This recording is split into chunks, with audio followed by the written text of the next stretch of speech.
চললো কোথায় বেসামালি সারায় আর চোখে তাকায় হেসে যায় আমার আগামী জীবন দিচ্ছে পারি আবার ফিরছে পারি। Hello everyone, welcome back to my channel Puja's blog. আমার এই ভিডিওতে সকলকে জানাই স্বাগত। আর আমার চ্যানেলে কিন্তু অনেক দিন বাদে এই বড় ভিডিও এসেছে। এখন কাজের ব্যস্ততার কারণে তোমাদের সাথে ছোট ছোট মিনি ব্লগই আমি শেয়ার করে থাকি। আমার কিন্তু চ্যানেলে 500 সাবস্ক্রাইবার কমপ্লিট হয়ে গেছে, তাই তোমাদের সকলকে অনেক অনেক ধন্যবাদ। এভাবেই তোমরা পাশে থাকো।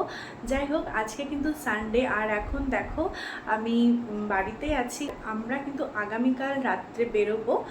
থাম্বনেল অ্যান্ড টাইটেল দেখে হয়তো বুঝেই গেছো, তাই বলার আর অপেক্ষায় রাখে না। তো এখন হচ্ছে প্যাকিং করতে বসবো, তাই এখন থেকে কিন্তু ব্লগটা কন্টিনিউ করছি। চলো, আর তার আগে সুন্দরবনে যাওয়ার জন্য কিন্তু আমি কিছু শপিং করেছি, তো সেগুলো তোমাদের সাথে কিছু কিছু শেয়ার করব। তোমাদেরকে তো বললাম আজকে রবিবার, আজকেও কিন্তু জানো দুটো ইনভাইট ছিল, একটা দুপুরে একটা রাত্রিবেলায়। তো রাত্রিবেলায় ওইখান থেকে এসেই আজকে রাত্রিবেলায় দেখো এই শ্যুটটা করছে। আর ফার্স্টে যে কুর্তিটা দেখালাম, এটা কিন্তু দেখতে খুব একটা ভালো না লাগলেও পরে বেশ ভালো লাগছে। আর এই ওয়ান পিসটা আমি ভেলোর থেকে নিয়েছি, আর এটা একটা নর্মাল স্কার্ফ আর কি।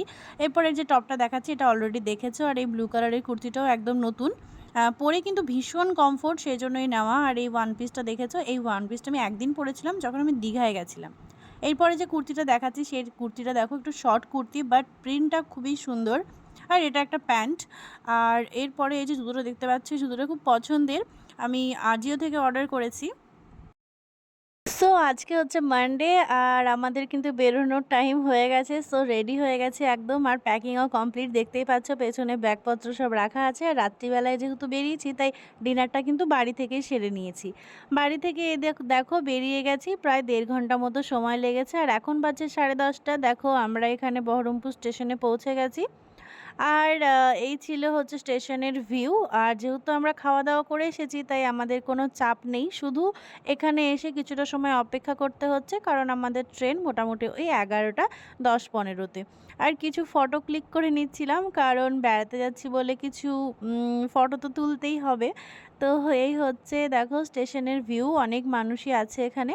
এই যে ট্রেনটা ঢুকলো, এর পরের ট্রেনটাই হচ্ছে আমাদের ট্রেন। তারপরে দেখো এখন ভোর 5টা মতো, তো 5টার সময় কিন্তু আমরা শিয়ালদাতে নেমেছি। আর তারপরেই দেখতে পাচ্ছ চারিদিকে শুধু লোক আর লোক। তো এখানে আমরা ওয়েটিং রুমে অপেক্ষা করার পরে এখন আমাদের সময় হয়ে গেছে ট্রেনের। সো আমরা এখানেই আর কি একটু কফি, বিস্কিট এগুলো খেয়ে নিলাম। আর এদিকে দেখতে পাচ্ছ কত লোক, মানে এই এইরকম জায়গাতে আসলে না তখন বোঝা যায় যে মানুষ কত রকম ব্যস্ততা নিয়ে যে যার কাজে ছোটে, তাই না? এখানে দেখো যে যার কাজে কিন্তু সবাই নিজের কাজে ব্যস্ত। আর যত তাকানো যাচ্ছে মনে হচ্ছে যেন মানুষ ফুরোচ্ছেই না। একদম কি বলবো, মানুষের একদম বিরাটই ভিড়। এই যে দেখতে পাচ্ছ, জুম করলেও মানে এই মানুষের ভিড়ের শেষ কিন্তু দেখা যাচ্ছে না। যাই হোক, এই সমস্ত দেখে তারপরে আমরা ট্রেনে উঠে গেছি। ট্রেনে মোটামুটি 1.5 ঘন্টা 2 ঘন্টা মতো লাগছে আর কি আমাদের ক্যানিং পৌঁছাতে। তো উঠেই কিন্তু এদিকে বৃষ্টি, সো আমাদের একটু ভয়ও লাগছিল যে ওখানে পৌঁছে কি হবে, বৃষ্টিতে আটকে যাব নাকি। তো যাই হোক ফাইনালি চলে এসেছি। আর এই যে দেখতে পাচ্ছ আমাদের ট্রাভেলসের যে দাদা, সে দাদা কিন্তু এখানে ওই কার্ড নিয়ে দাঁড়িয়ে আছে। আর ওনারাই আমাদেরকে পিক আপ করে নিল, আর ওখান থেকেই কিন্তু আমাদের জন্য স্পেশালি অটো পাঠানো হয়েছে। তাই অটো করে আমরা কিন্তু যাচ্ছি যেখানে বোট আছে আর কি। তো মোটামুটি আমাদের অটোতে কিন্তু 45 মিনিট মতো থাকতে হয়েছে। ফাইনালি দেখো এই হচ্ছে ভিউ, মানে এখান থেকেই কিন্তু আমাদের যাত্রা শুরু হবে। 2 রাত্রি আর হচ্ছে 3 দিন।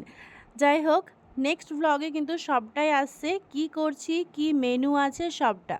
তো আজকের এই ভ্লগে কিন্তু এইটুকুই।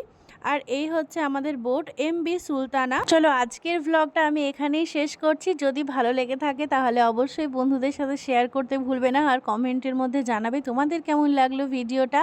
আর অবশ্যই সাবস্ক্রাইব করে আমার চ্যানেলের পাশে থাক। Bye, love you all.